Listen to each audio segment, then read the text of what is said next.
Welcome back, everyone. Today we're back at the range doing some more of our 22 long rifle showdown. Today we have the Winchester Wildcat. This is basically Winchester's version of the 1022, and we'll see how she works.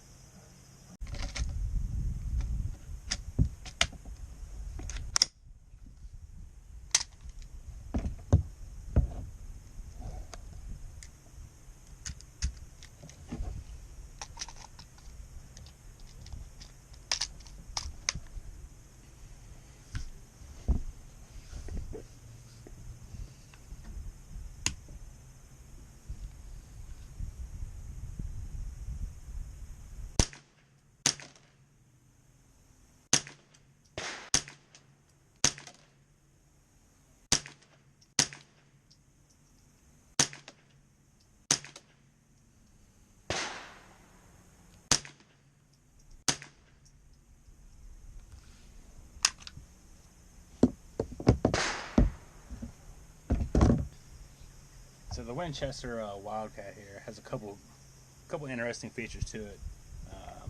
One, this poly stock. When you first kind of look at it, you look at it and you're like, hey, it's kind of rinky-dink. It's kind of odd, but it overall it works actually. It's pretty nice. I like it. One other thing, when I was looking at this thing, like the I don't know what you call these little, I guess it's the charging handle. I'm not sure what it actually is called, but it's a little bit larger than like the 1022, just a smidge, which is pretty helpful, especially whenever you throw a sight on here or an optic. If you have like a decent sized scope on there, it kind of gets in your, the scope gets in your way from being able to charge. So you have to end up getting under with like a pinky, and it's kind of hard to operate. So just a little bit bigger is kind of nice. As I mentioned, this thing actually has scope or ghost ring on rear sight, and then just your regular posted front sight, which they are adjustable.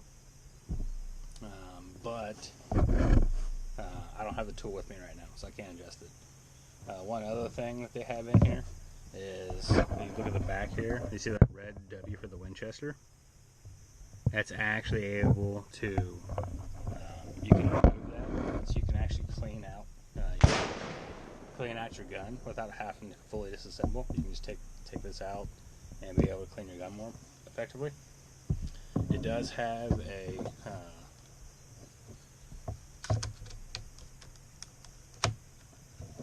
rear lock for the charging handle, so that's pretty fantastic. You can lock your gun open without having to have an empty mag in, so that's fantastic. And you can see on this side it actually has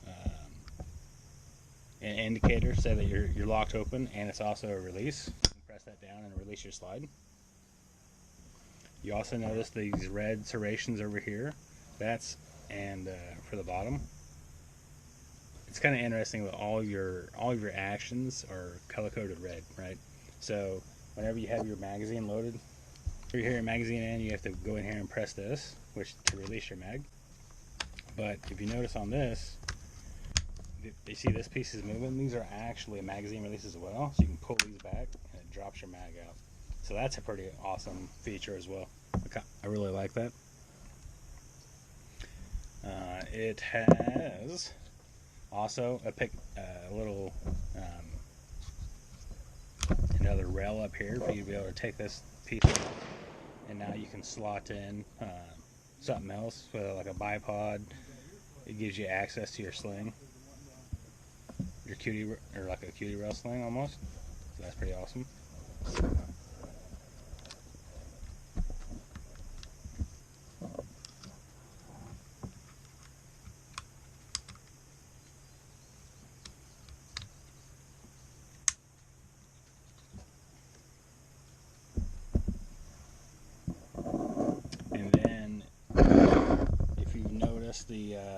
These magazines that go into this, they look awfully familiar, right? So these are the same effective magazines that go into your Ruger 1022s.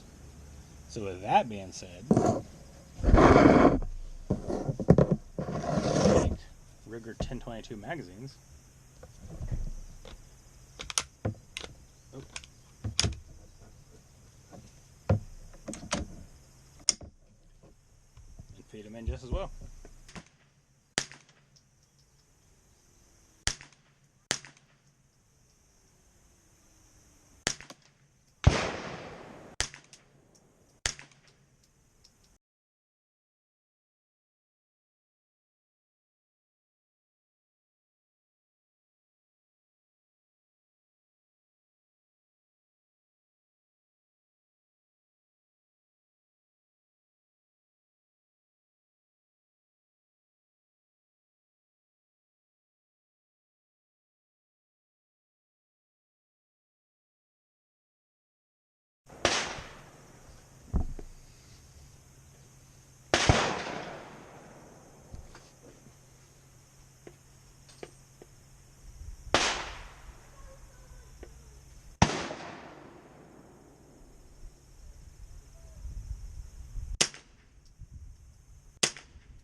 You know what?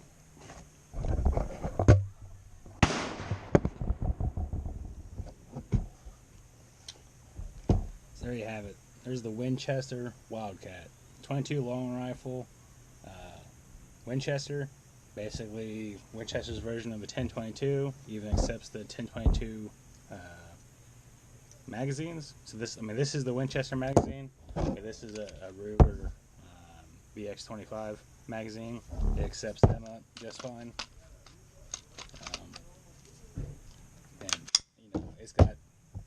features on here a little bit different. A little bit different than the Ruger 1022. It's got, you know, the side magazine releases as well as the underneath.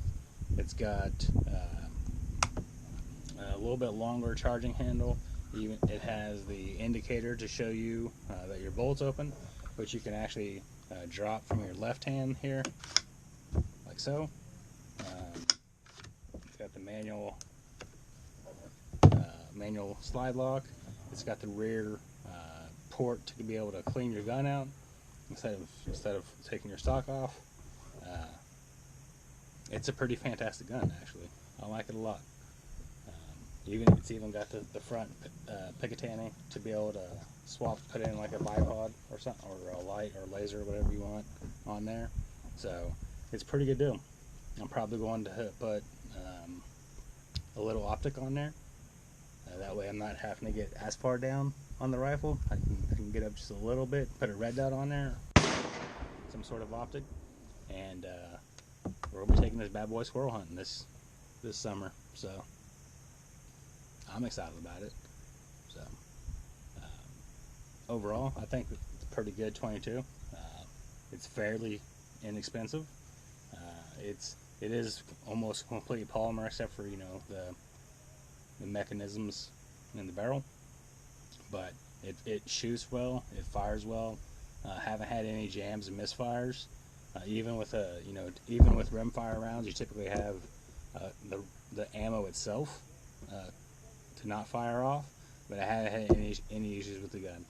So fire, we're probably gonna put a couple hundred rounds through it, and I'll update you guys on that. But I think it's a pretty fantastic gun.